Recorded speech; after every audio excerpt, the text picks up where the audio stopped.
সম্মানিত দর্শক আসসালামু আলাইকুম, কেমন আছেন সবাই। মাত্র 6 মিনিটে আফগানি পায়জামা কাটিং এবং সেলাই করে দেখাবো। আশা করি পুরো ভিডিওটি দেখলে আপনারা সহজেই এই কাটিং এবং সেলাইটি করতে পারবেন। তো এখানে কাপড়কে 4 ভাঁজে ভাঁজ করে নিয়ে তারপর হচ্ছে আমি এইখানে 2 ইঞ্চিতে রাবারের জন্য মার্ক করে নিলাম। এখন এইখানে নিব হচ্ছে কোমর। তো কোমর হচ্ছে 13 ইঞ্চি নিচ্ছি। আমি আপনাদের আলাদাভাবে ভেঙে বুঝিয়ে দিচ্ছি। 10 নিলাম, 40 কোমর, তো 3 ইঞ্চি এক্সট্রা নিলাম, তো এই জন্য 13 ইঞ্চি নিয়েছি। তো এখানে কিন্তু 4 বাজের হিসাব করে আপনারা মাপটি বের করবেন, যেহেতু 4 বাজ আছে। তো কোমরের মাপ তো নেওয়া হয়ে গেল। এখন হচ্ছে এখান থেকে 13 ইঞ্চি নিচে হাইয়ের চিহ্ন দিব। তো হাইয়ের চিহ্ন দেওয়ার পর এই দাগটিকে সোজা করে দিয়ে এখানে আরও 2 থেকে 2.5 ইঞ্চির মতো, আমি 2 ইঞ্চি নিলাম, আরও হাফ ইঞ্চি এক্সট্রা নিব। এই যে, তো 2.5 ইঞ্চি এখানে কিন্তু হাইয়ের রাউন্ডটি নিলাম বাড়তি।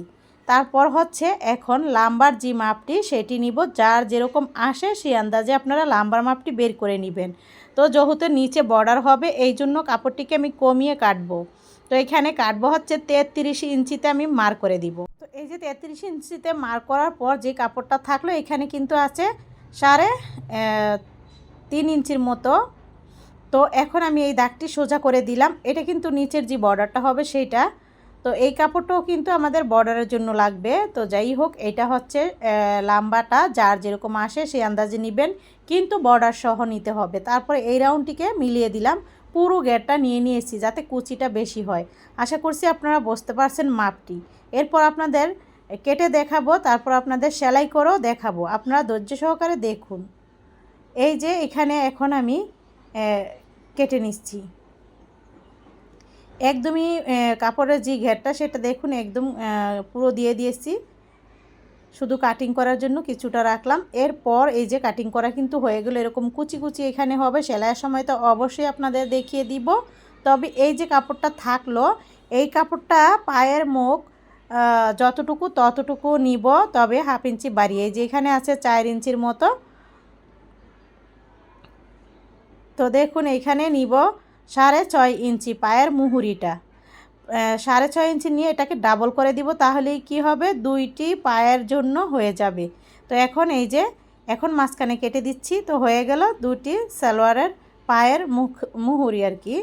তো এই যে আমি সেলাই করে আপনাদের দেখিয়ে দিচ্ছি কীরকমভাবে আপনারা কুচি দিয়ে এই পায়ের যে মুহুরিটা এটা লাগাবেন। তো এখানে হচ্ছে আমি এমনিতেই কাপড় দিয়ে সেলাই করব। যদি চান আপনারা বক্রম দিতে পারেন পায়ের মুহুরিতে।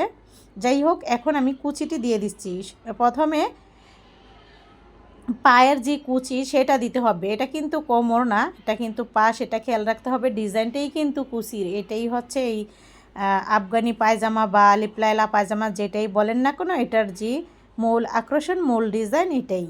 তো যে যার মতো করে নিতে পারেন। অনেকে ফাড়া দেয়, অনেকে আছে পাইপিং দেয়, ডিজাইন করে। আরও ডিজাইনের কোনো শেষ নেই, আমি সিম্পলভাবে আপনাদের দেখিয়ে দিচ্ছি।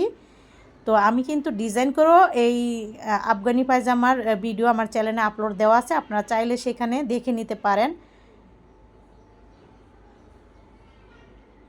তো এই যে দুটোটা পা আমি কুচি দিয়ে নিয়েছি। এখন এই পাইপিনের যে কাপড়টা মানে নিচের যে বর্ডারটা হবে সেটা সেলাই করে দিচ্ছি। এমনিতে আমি সেলাই করছি। যদি চান আপনারা এখানে বক্রম ইউজ করতে পারেন। তো আমি এখানে কাপড় দিয়েই কিন্তু সেলাই দিয়ে দিলাম, আর কাপড়টা ডাবল আসছে। তবে এখানে চাপ সেলাই দিতে হবে, চাপ সেলাইটা দিলে বেশি ভালো হয়। আর আমি একটি চাপ সেলাই দিচ্ছি, এখানে আরও একটি চাপ সেলাই দিব কিছুটা ফাঁকা রেখে। তো এইভাবে কিন্তু এই সালোয়ারের যে পা সেটা আপনারা সেলাই করে নেবেন। একদমই সহজ এই সালোয়ারটি বানানো। তো দেখুন এই যে হয়ে গেল। এখন আমি আরও একটি এইভাবে সেলাই করে নিয়েছি। এখন হচ্ছে আমি ভাঁজপিটের সাথে ভাঁজপিট এইভাবে রেখে যে কাপড়টিকে উল্টে রাখলাম, এখন হাই সেলাই করে নিচ্ছি। এখন হাই এইভাবে ধরে সেলাই করে নিচ্ছি। খেয়াল রাখবেন কুচি দুইটা ভাঁজপিট যাতে এক থাকে, সেখান থেকে ভাঁজ উল্টার বিষয়টা আপনারা বুঝে নেবেন। তারপর হচ্ছে এখানে এই যে হাইয়ের সেলাই ডাবল করে দিয়ে দিলাম ডাবল করে। এখন এই পাশে আবার দিয়ে দিব। যারা ভিডিওটা দেখতেছেন তাদেরকে অসংখ্য ধন্যবাদ। আপনারা যদি একটি লাইক দিতে ভুলে যান প্লিজ লাইক দিয়ে দিবেন। আর যারা এখনও চ্যানেলটি সাবস্ক্রাইব করে নেয় প্লিজ চ্যানেলটিকে আপনারা সাবস্ক্রাইব করে দিবেন। যারা অলরেডি করে দিয়েছেন তাদেরকে অসংখ্য ধন্যবাদ। তো এই যে এখানে আমি হাই সেলাই করার পর হচ্ছে এই যে কোমর জি হবে সেইখানে আমি এরকম কাঁচা একটি সেলাই দিচ্ছি, কারণ এখানে রাবার হবে। তো রাবারটি দেখুন আমি এইভাবে মেপে নিচ্ছি। এরকম করে নিয়ে আপনারা ডাবল করে দিবেন, তাহলেই হবে। এক পার্ট এরকমভাবে নিয়ে তারপর এটাকে ডাবল করলেই হয়ে যাবে, বা কোমর আপনারা মেপে নিতে পারেন। তো আমি এইভাবেই নেই। এইরকমভাবে নিলে কি হবে, বেশি টাইটও হবে না আবার লুজও হবে না। তো দেখুন এখন এই যে মাঝখানে রেখে রাবারটিকে সেলাই করে নিচ্ছি। সালোয়ারটা যেহেতু ডাবল আছে এখানে, তো এই সিঙ্গেলভাবে রাবারটা কাটবেন সেটার কোমরের মাপ অনুসারে, তাহলে আপনারা রাবারের সঠিক মাপটা পাবেন। তারপর হচ্ছে এই যে রাবার সেলাই করার পর এই যে পায়ের মুখের এখান থেকে শুরু করে একটি সেলাই দিয়ে দিব। এই তো সেলাইটি শেষ করলাম। এখন সালোয়ারটা মেপে, মানে সালোয়ারের পায়ের মুহুরিটা যাতে ঠিকঠাক থাকে 6 ইঞ্চিতে মেপে এখন আমি সেলাই দিয়ে দিচ্ছি। হয়ে গেল আমার সালোয়ার তৈরি করা। আশা করছি ভালো লাগছে। সবাই ভালো থাকবেন। আল্লাহ হাফেজ।